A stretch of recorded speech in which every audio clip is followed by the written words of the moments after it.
That's right, that's right. You are joining us for one of my favorite panel topics. Oh, I put my phone on vibrate. Sorry about that. Be impactful, how to influence the video game industry and the future of the video game industry, and how you can make your voice heard, and really, honestly, our panelists' perspective on where the industry is headed. So what we'll do is we'll do intros and then we'll jump into the topic. But before I do that, I always like to give a little speech beforehand that just lets you know why we're here. And honestly, to me, we're here for you.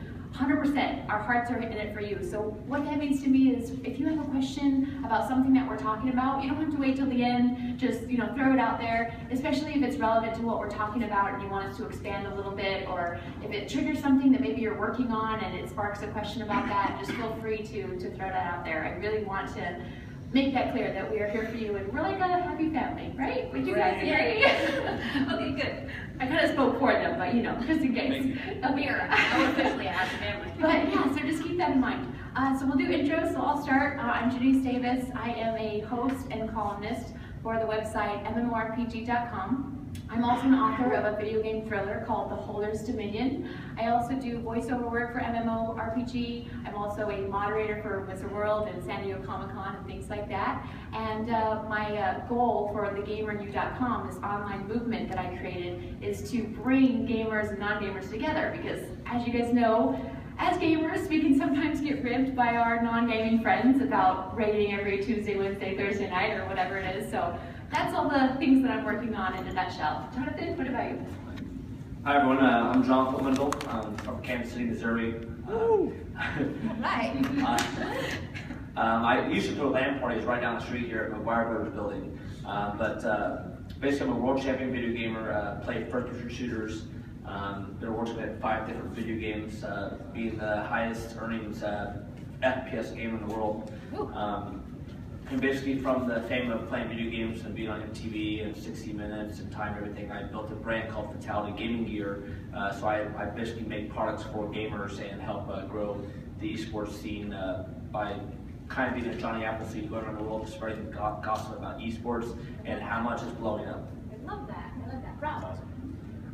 Rob Bennet. I am a co-founder of Pixel Press, which is a local St. Louis-based company where we build games and platforms for bringing physical drawings and/or playing materials into the digital world, and basically originally we started with turning your drawings into video games. So that's the platform that we've been working on for the past couple of years. I'm fairly new to the gaming industry. I'm a 2-year-old now. Toddler. Yeah, I'm young. Awesome. But yeah, super excited to be here. Jen. Okay. So my name is Jen Patton. I can see a couple of people that I know in here for various different things. My joke is that instead of a jack of all trades, I'm a Jen of all arts. So you can find me at booth C22 at the C4, the Comic Creators Coffee Club, which is a local group that promotes local writers and artists to do more, be more, get more out of their art and their writing, etc. That's round 1. Round 2, I also just recently created a card game called Flip You.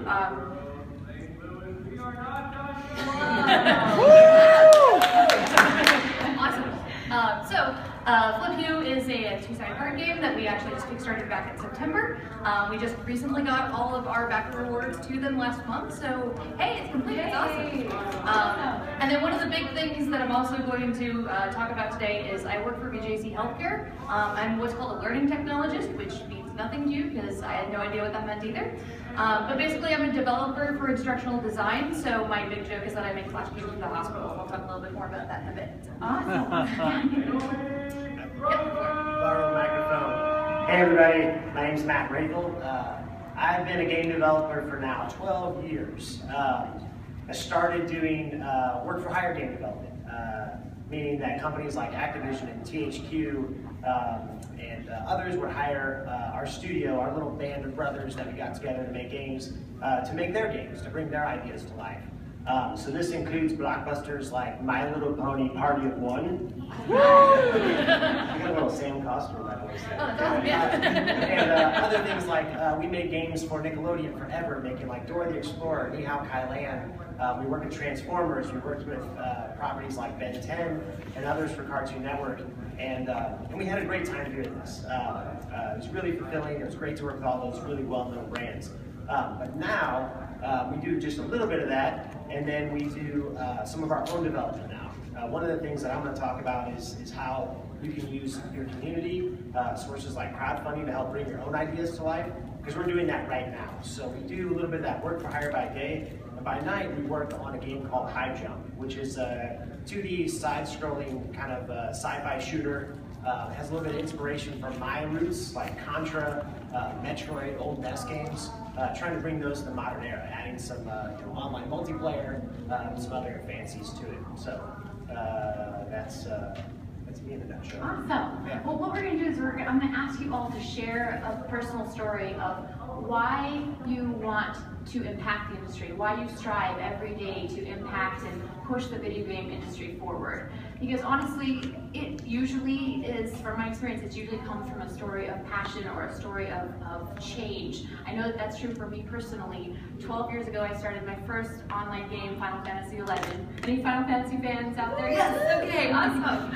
And that game literally changed my life. I used to be painfully shy and afraid of the world, and I would have cried if you asked me to come up here and speak to you today. And I felt like I had no voice, and I had no opinion, and I was honestly afraid to go out at night, and walk my dog and things like that. So video games, especially online games like Final Fantasy XI, they showed me that there could be a community of people that rally behind you and help you get on the microphone for the first time and lead a raid and things like that. So for me, knowing that a video game could have that much power pushed me to want to share that and maybe change perspectives of people that might think, video games are a waste of time, or video games are addictive, and that can all be true in different ways, but on the positive side, video games can have such an amazing impact. So that's what spurred me to try to strive to impact the industry. So let's just go down the line and kind of share a personal story about that.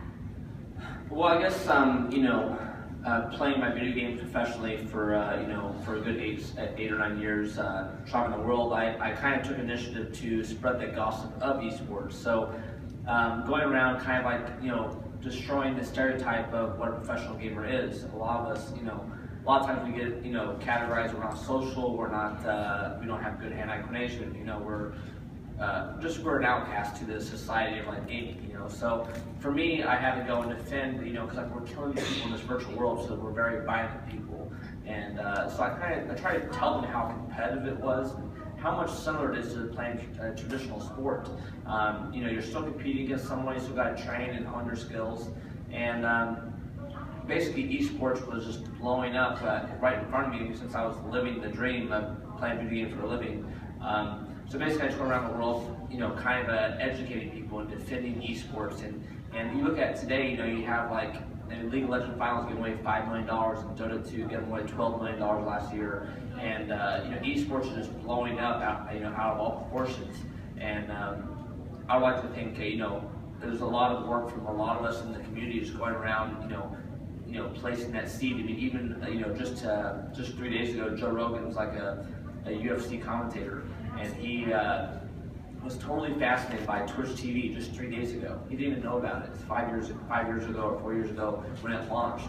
So people, from outside are seeing a glimpse of our world, and seeing people tuning in to watch esports and competitive gaming. I mean, it's bigger than a lot of, like the NHL finals. We're getting more viewers than they are. We're getting more viewers than a lot of stuff on TV. And for the TV market, they're very scared right now because the gaming world is just blowing up out of all proportions. And that's kind of my goal, is to keep spreading the word about esports and competitive gaming, because that's my passion.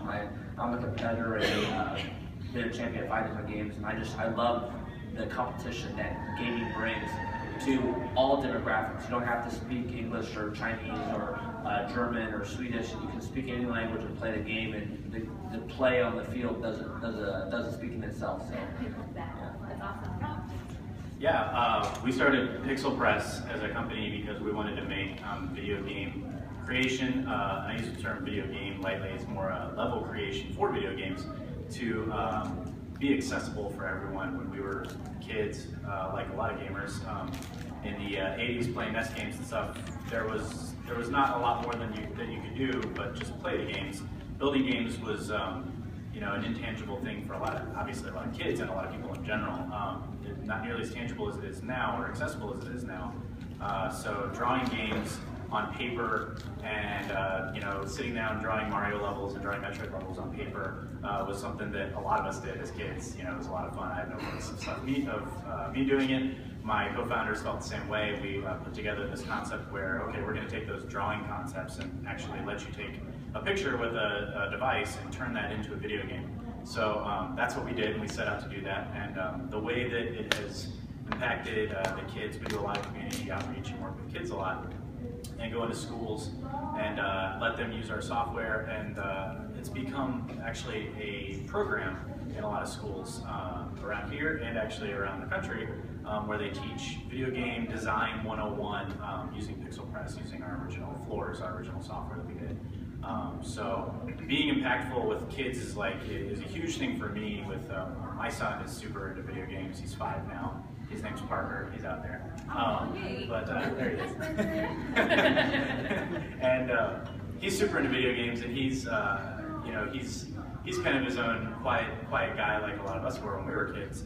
And video games is definitely something that he uses to express himself, and he uses to communicate with me as his dad. So it's something that we get to do together, father and son kind of thing. So it really speaks to me that way. So anything that I can do in my experience and in my professional career to help kids come out of their shell in any way, or help kids realize something that they might not have realized before, which is the potential to be any kind of video game designer or developer or anything like that. Giving them any tools to be able to do that is it's super important to me. For sure. So that's why I do it. I love it. Jen? Yeah. So I guess for me it's kind of twofold. So I'm a member of the International Game Developers Association in St. Louis. It's an open chapter. There's also another group in St. Louis that's called the St. Louis Game Developer Meetup Group. And the big push for these two groups is to just get more people making games, because one of the big things that I realized about gaming is that everybody has a story to tell, and everybody has the ability to tell their story.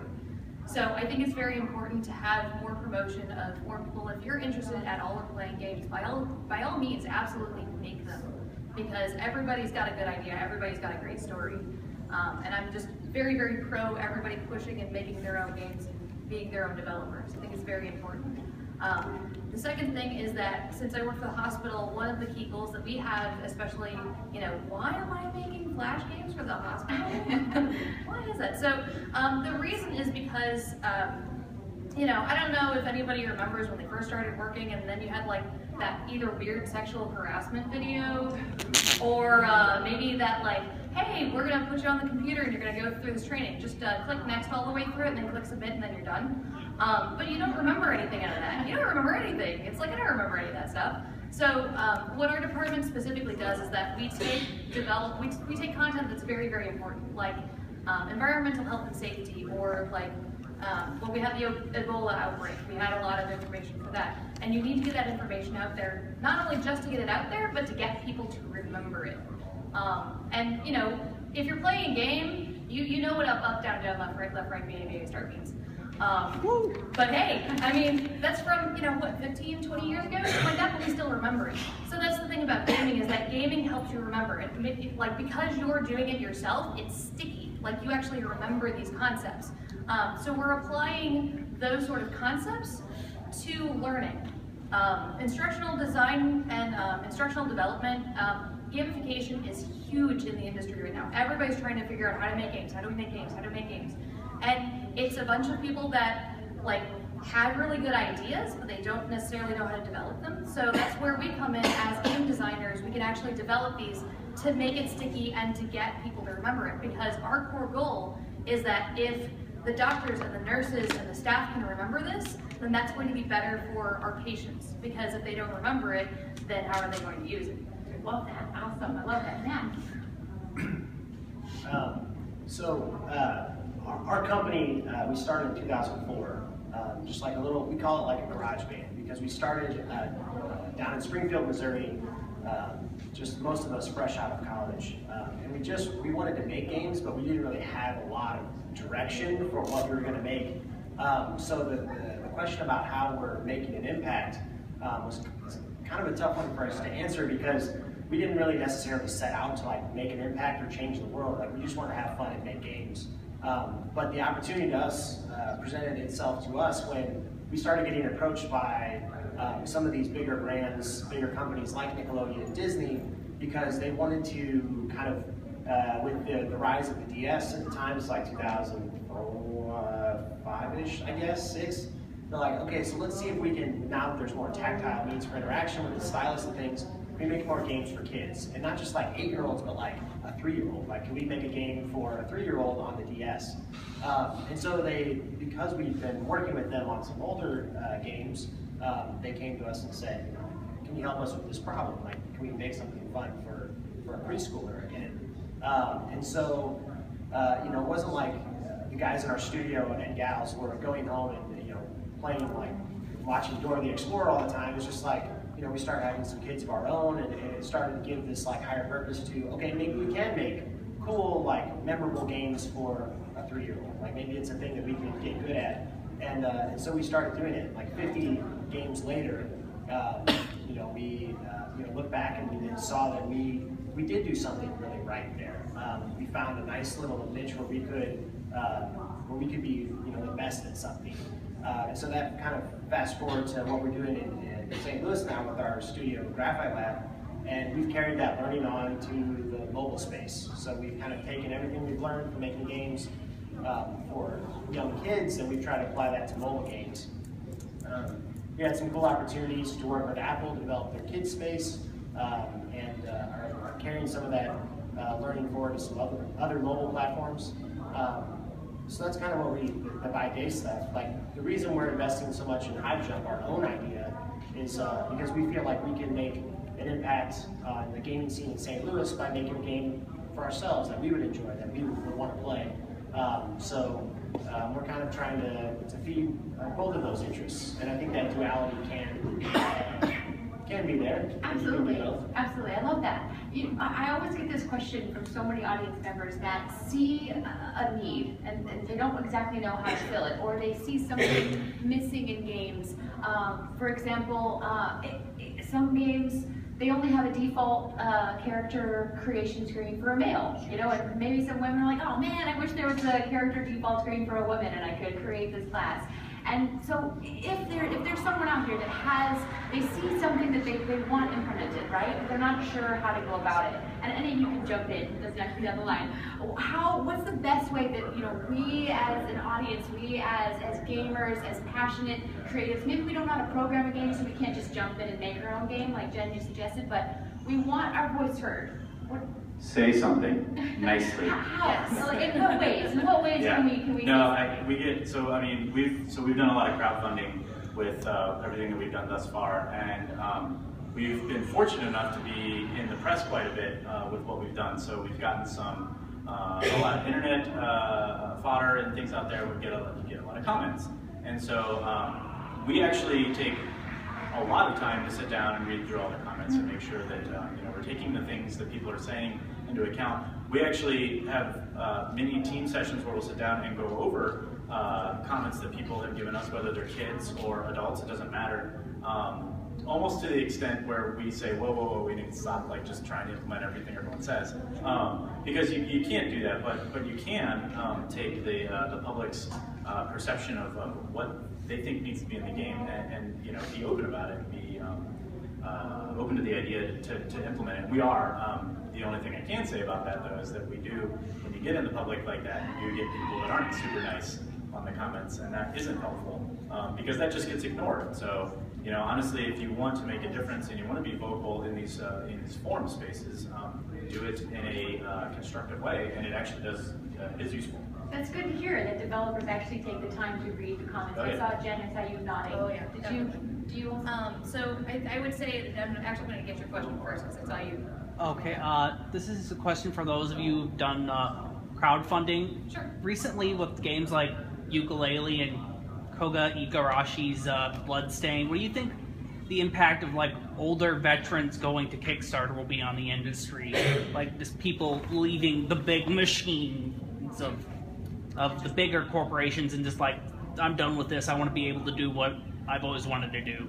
Sort of like X-Rare employees, that kind of stuff is what I'm getting at. Like the big guys going to Kickstarter. So, I mean, the industry itself is constantly changing, but how things are getting funded is being changed in probably the most significant way since, you know, the first downloaded title became accessible on like an e-store, you know what I mean? 15 years ago, you had to go through retail chains. So you had to have these kind of like, you had to have a lot more cogs in the machine working in order to actually get a game on the shelf where people would see it. So during that era, you created some kind of superstars, like you know, guys left over from Konami and other big companies, Banjo-Kazooie team, Rare doing their kind of spin-off, we'll call it. And you know, I think that that type of, they're kind of building off of existing the veterans are just leaving to do what they want to do. Yeah, I mean, it's really just going to change it a little bit. I think you'll still have some big companies out there, but I think what it does that's good for the industry is it shows that you can build off of an idea yourself, even if you've already got that audience or you don't, but you can still go through those same channels. We've actually had this conversation a lot at our studio, just because you know, it's being pushed on like Polygon and other websites that big stars like that going to Kickstarter, it's really hurting the industry. And I kind of challenge that notion because I think it really just draws even more attention to ways you can get your games made. So I don't think it hurts it at all, in my opinion. Yeah, I actually, Oh, go ahead. yeah, I can kind of piggyback on that too. So one of the things, I actually think it's kind of a natural evolution of the gaming industry because if you think about it, like throughout the entire gaming So it's history, sort of like the indie movie scene in the, like the early Kind of. 70s and 80s. sort of along the lines, but think about it this way. So when games first started, it was a bunch of itty-bitty teeny little companies that did a whole bunch of stuff, and then they got huge, and then they all absorbed each other. And then all of the key people from those people then branched out and made their own itty-bitty companies, and those got huge. And this is kind of the natural progression. I mean, this has been happening since like the 80s, is that somebody gets large enough and they're like, I can do this on my own because I've got enough networking, I've got enough like assets that I can do this. So I think it's just kind of the natural progression. We're just kind of skipping up to a new level with crowdfunding because now we can have games that everybody wants as opposed to what, you know, the top level. What the industry thinks everyone wants. Yes, Yeah. exactly. And I love that they all said that it's a cool way to share your voice because you get to decide what games are funded. Yeah. You get to decide, you know, I really trust these developers like Chris Roberts and Star Citizen. I mean, we saw that it was the most funded, the most quickly funded game, $75 million on Kickstarter for Star Citizen. That's a community of gamers going, I want that, I'm willing to back that. And their voice right there is showing they can make it happen. Yeah. So I think I agree with you, Matt. I think Kickstarter, it has its pros because it lets you fund what you want. There's obviously going to be the projects that let you down, but if you do your research and back who you've seen in their history. As a studio, it's great to work with Kickstarter, whether it's funded or not funded, just for the sole reason that you get to have some insight from the public when you're making something, as you're making something. Absolutely. Which is interesting. And stars from big studios have been splitting off and doing their own thing for a long time. Dave Jaffe left Sony to do his own thing. Corey Barlog left Sony to do his own thing. And then just recently, so Cliffy B's doing his own thing with like Bosky Productions. So I think, you know, people who develop a name in the industry, they've been leaving their big, you know, box studios to go do their own thing for a long time. So I don't think it's anything new. I think that like what's different now is that people are saying that that's harming indies for using Kickstarter because I guess like all these big guys are flooding Kickstarter and taking all the money. I don't see it that way. We successfully Kickstarted, I know Rob and Jen has as well. So I wouldn't worry about it too much just yet. There's a lot of people out there, so there's plenty to go around in terms of getting things. Yeah, 'cause I mean, okay, raise your hand if you've ever used Kickstarter. You've definitely Kickstarted more than one thing, right? Because I think my husband just blew like $150 on like 3 of them last week. So No, it's definitely out there. yeah. It's definitely out there. One thing that we always get asked about impacting the industry and changing the industry is about the barrier to entry with a lot of games and trolling and flaming and things that keep maybe people that have never tried an FPS game that want to. But I kind of want to hear from you, Jonathan, about the FPS genre in general, and how that might change in the future. How, you know, new players who want to play, but they're intimidated by the veteran players of 20 years. Well, I mean, I think it's just the evolution of FPS games in general. I mean, if you look at the games I used to play, like Quake 1 and, you know, Quake 3 and Doom and all these games, there's a high skill cap. I mean, the talent we possess in these type of games are extremely high. You know, I mean, I could do an event here in St. Louis and we could play a game called Painkiller, and I'll play against, you know, 5,000 people and never lose a game. It's just because it's like you're bringing in like Roger Federer in here, and you're gonna bring in the #1 tennis player in the world in here, and you're gonna play tennis with him, and saying like he competing against 5,000 people, you know, no one's gonna win a set on him. It's not gonna happen. So basically what the developers have been doing, they've been kind of working very hard to make it more like a 50-50 experience. The good player still wins probably 66 to 80% of the time, probably. If it's team-based, I mean, if he has the rest of his like awesome teammates on there, I mean, it's gonna be kind of really hard.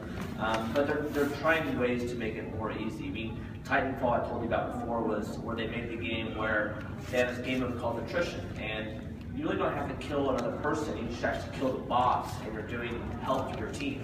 So you're doing something for your team by not killing people, but killing bots in the game. So they've made the game kind of attractive to new beginners into that demographic. But more or less, I mean, I think all the games are much easier now. They're not, you know, anyone come in. I mean, like we can play a game, you know, right now of Call of Duty. I mean, there are a lot of people that come in Call of Duty because it takes 1 or 2 bullets to kill the guy, and you give it from behind, wherever, you know, you kill me. But you know, I mean, I'm obviously going to try my hardest to make sure you're never behind me, and I use my reactions and my reflexes to take you down. But those type of games, it's very fast paced. You know? What future games do you think will also change that? Like perhaps Overwatch or? Yeah, so Blizzard's making an FPS game. It's their first FPS title they're making. If any of you play Team Fortress 2, Team Fortress 2 is a great game where you can like be an engineer, you can be a medic, you can be a tank, you can be a lot of different classes. And Overwatch is going to allow you to be what you want to be. I mean, if you want to heal people and stand in the background and heal people, you'll be a healer, and that will be very important in the game. You know, there's going to be so many different classes you can choose from, so you can really pick a character that you like to be. Like in real life, if you were to be with 5 friends, what would you want to do for your 5 friends? You know, you'd be a support character. You know, if I want to be the killer, I want to go kill. You know, I want to go kill them. So like, let me be in the front, and you know, just support me. You know, so that's the cool thing about these newer games is they're trying to cater to everyone's liking. Yeah, I love that. And if I could ask Matt and Jen and Rob, yes, ma'am. I have a question about that. Like when you say cater to everybody, like is there a way that you can contact and give input to game companies like that? Like I know Rob, you were talking about leaving comments, but for a company like Blizzard, I'm not really sure if they do. Do they sit down? So the question for everyone to hear is there a way to contact a big company like Blizzard to give feedback? I mean, Blizzard definitely has that capability. I mean, they have their forums. I mean, Jason Hayes is he's that guy, the composer, does all the music for, you know, Here's the Storm, World of Warcraft, and I think he'll probably do Overwatch as well. And he talked about it in Philadelphia just 2 weeks ago. I mean, they're very willing to accept the information and take the information in, and you know, a lot of times that stuff does get heard. You know? And I think the email is like feedback@blizzard.com, I believe. And they do a lot of these companies. You know, I've talked with a lot of these big guys. You know, and it's very interesting how you know, we're little guys still. So you know, we talk with a lot of the big guys from time to time, and it's very interesting how open they are and how interested they are in the public's opinion of how things are working. Nintendo's notorious, with me lately, they've been notorious about this. With a few meetings I've had with them over the past couple of years, they're very vocal about how they feel about what's been going on in the industry and with them in particular. But a lot of these companies, you know, obviously you're always going to have bad companies that aren't listening to the public, and usually they go away and they die. But the good ones they're there and they're listening, and if you take the channels that they've put out there for you, you know, through their websites and various forums and things, they do listen. There are people on the other side. Alphas and betas and things like signing up for that. Isn't that important? Absolutely. Go ahead. Yeah, for sure. And one thing I'll add is just, be patient and be supportive. Obviously a big company like Blizzard could get, 100,000 comments, all pulling them 100,000 different ways. Can you guys hear him? Maybe a little closer. On how to make something better. I'm trying not to steal the microphone. Oh, go steal it. I'll steal it back. So be patient, but especially within the smaller groups, like we'll be launching forums for Hive Jump in about 2 weeks, and we want to participate in the community. So just be patient, and I think when you show excitement for a game, no matter how big or how small, we certainly don't ignore it. And I feel like even with a big company like Blizzard or any others, they see that and they really still, I believe, do it for the fans. The big companies, the ones that have that commitment, for sure. So, and to kind of piggyback on something that Robin was saying earlier, is that craft your message. Obviously, like, dear Blizzard, you suck. Alright. Not gonna get that far. Just not gonna happen.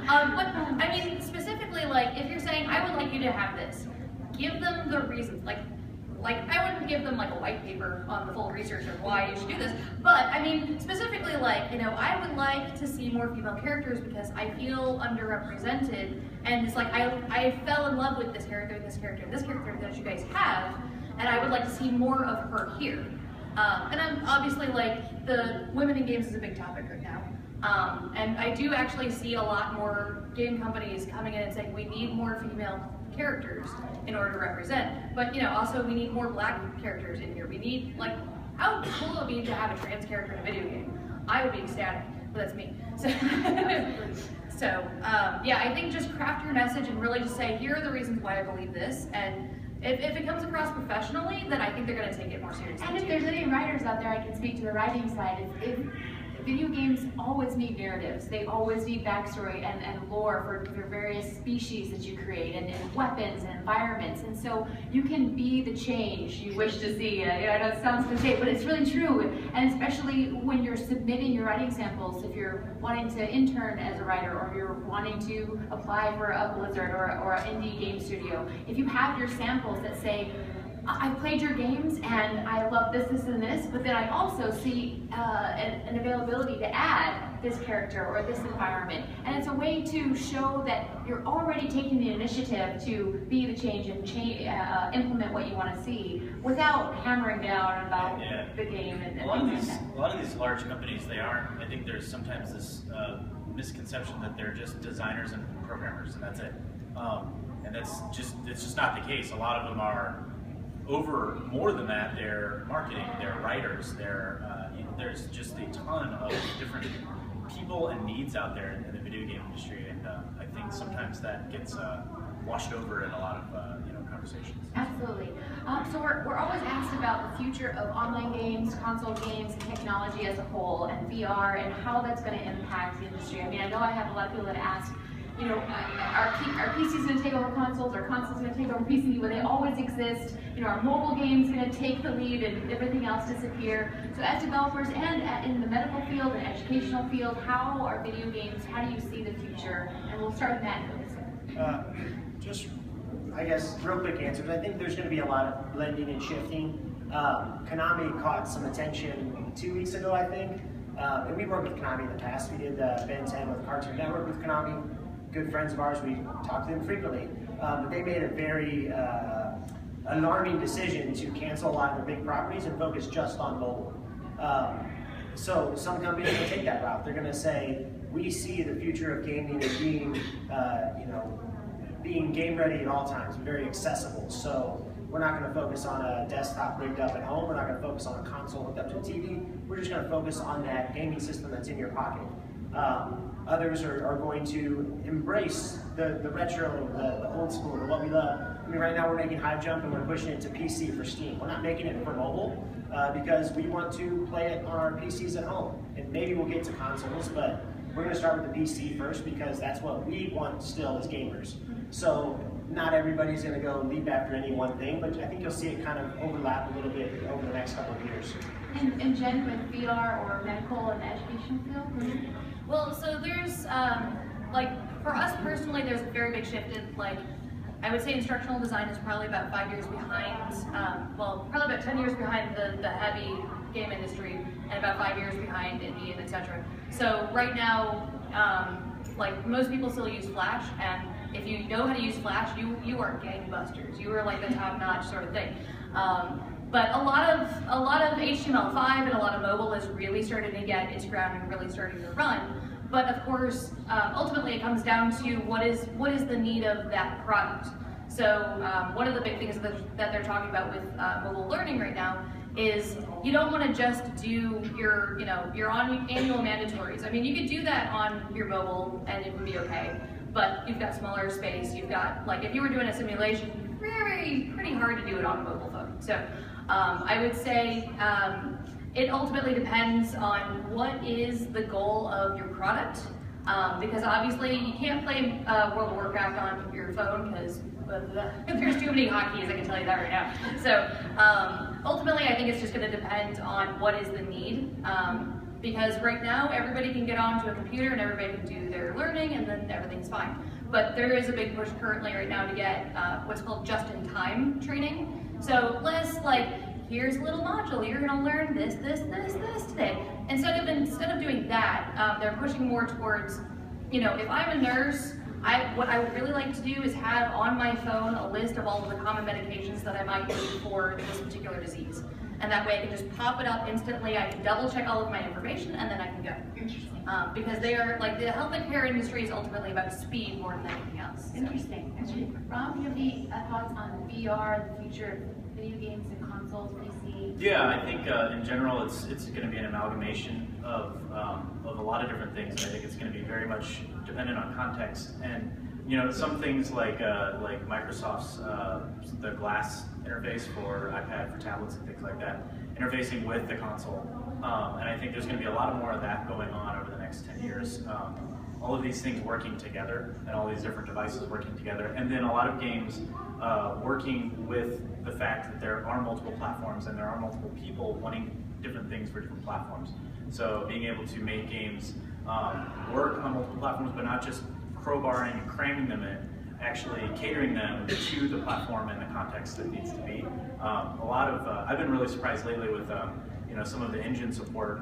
Unity 5 just came out and supports 75,000 different things now, including WebGL, which is super interesting to me. I'm a web developer by trade originally, so anything that has to do with the web is always very interesting to me. And supporting these heavy technologies and these heavy games in the web browser is huge, because then you're omnipresent, you're ubiquitous across devices. So I think we're going to see a lot more of the melding and support and being able to be cross-platform agnostic in devices.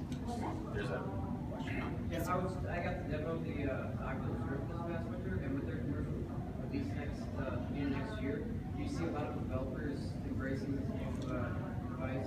So what the question was is, with Oculus Rift coming out next year, do you see a lot of developers embracing this direction? I do, for sure. This guy right here is laughing at me because he actually works for Pixel Press as well. He was on Friday, he brought in the Oculus. We were demoing some different ideas for what we're doing with our new technology, which is it's a game board that uses blocks, and you take a picture of it and it turns it into a video game. But we were actually figuring out ways that we can have that interface with different devices like the Oculus. So we have a dev kit in the office that we're playing with. And I think a lot of companies are going to be thinking of different interesting ways to interface with these cool technologies like the Oculus. I personally am more interested in the HoloLens and the AR stuff, but just from a gaming perspective specifically, I feel like being closed off to the world, this is my opinion, it's not the opinion of anybody else, but being closed off to the world is a little weird still for people, so having that augmented reality lens in front of you where you still have the world, but you're just augmenting it is going to be huge. That's my opinion. I guess I'd talk about your phone, your tablet, your console, and your PC.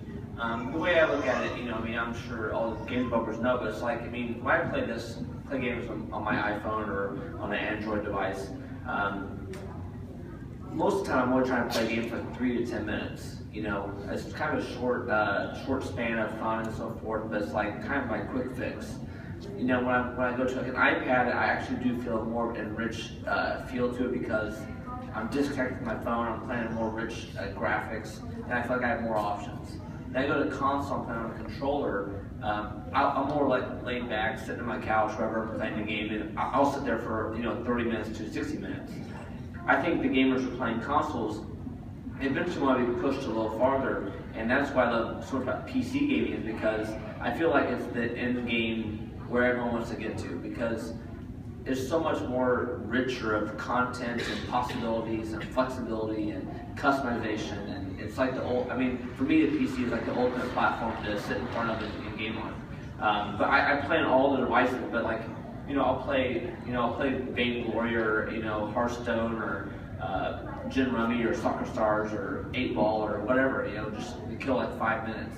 But when I go through the process, my end goal is like, I like playing games where I can really be special in the game, because when you have more options, it's more complex and there's more opportunity to be amazing in the game.